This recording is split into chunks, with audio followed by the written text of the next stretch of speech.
2च दिवसांपूर्वी अजित पवार यांच्या राष्ट्रवादीत प्रवेश केलेल्या अभिजित पवार यांनी पुन्हा घरवापसी केली आहे।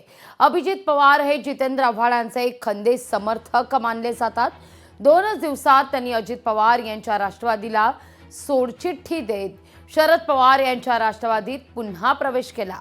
2 दिवसांपूर्वी हेमंत वाणी आणि अभिजित पवार यांनी अजित पवार यांच्या उपस्थितीत जाहीर प्रवेश केला होता। दरम्यान आव्हाडांना टार्गेट करण्याचा प्रयत्न अजित पवारांकडून केला जात असल्याचा आरोप अभिजित पवार यांनी आता केलेला आहे।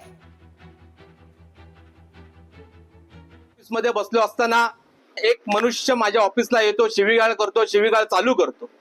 तर ऑफिसमधनं मी काय बाहेर निघालो नाही, बाहेर काय घडलं हे मला माहित नाही। मग मी बाहेर तसा असा निघून गेल्यानंतर माझ्यावरती 307 चा गुन्हा दाखल झाला हे मला कळलं।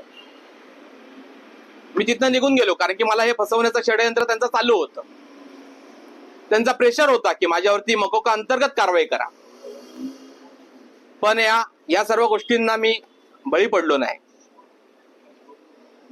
जितेंद्र आव्हाड साहेबांना कसं अडकवायचं हे सगळं गणित ठाण्यातील जे स्वतःला नेते समजतात या 2 जणांनी हे सगळं आखलं होतं।